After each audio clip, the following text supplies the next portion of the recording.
Lily Klondike, au départ, c'était pas une trilogie. En fait, ça supposait être deux tomes. L'étincelle est arrivée en 2001 parce que je suis allée au Yukon. Et là, je me suis immobilisée devant l'école primaire francophone de Whitehorse qui s'appelle Émilie Fortin-Tremblay. Puis là, pour moi, ça a été un choc. Puis je me disais, bon, qu'est-ce qu'elle faisait là?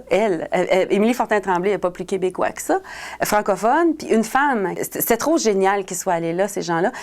Montréal et jusqu'à Dawson, il y a 6000 km en ligne droite.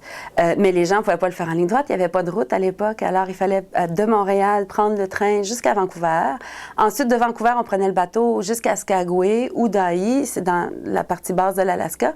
Ensuite, on traversait les montagnes à pied. Avec l'équipement, il y a une tonne d'équipement qu'il fallait transporter parce que la police montée exigeait des provisions pour une année pour laisser les gens rentrer au Yukon. Ils devaient transporter tout ça avec il n'y avait pas de moyens, là. Il n'y avait pas de train. Il y a eu un train à la fin de la rue Verlard. Il n'y avait pas de route, donc on le faisait sur notre dos ou bien à cheval, là. Mais une fois qu'ils avaient traversé les montagnes, ils n'étaient pas rendus. Il fallait qu'ils construisent un bateau parce qu'il n'y a pas de chantier naval, il n'y a rien. Ils construisent leur bateau pour descendre le fleuve Yukon sur 800 km. Ensuite, ils arrivaient à Dawson. Et là, bon, ils n'avaient pas encore de concession. Donc, il fallait commencer par chercher de l'eau. On commençait à chercher de l'eau.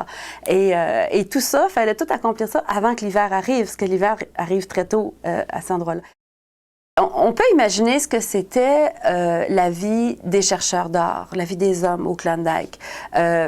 Creuser dans une mine, bon, même si techniquement on ne sait pas comment c'est fait, on peut l'imaginer facilement.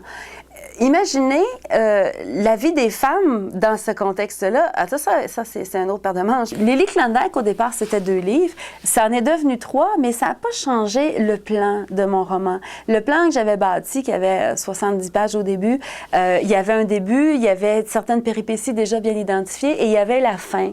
Je voulais que le destin de mes personnages suive un peu le destin du Klondike, c'est-à-dire qu'ils aient une apogée et qu'ils aient un peu le déclin ou la grande gloire, là, qu'ils aient toutes les aventures qui les mènent là, comme le développement du Klondike qui s'est développé. Et puis ensuite, bon, ben il y avait les gens riches et il y a ceux qui n'ont pas été riches.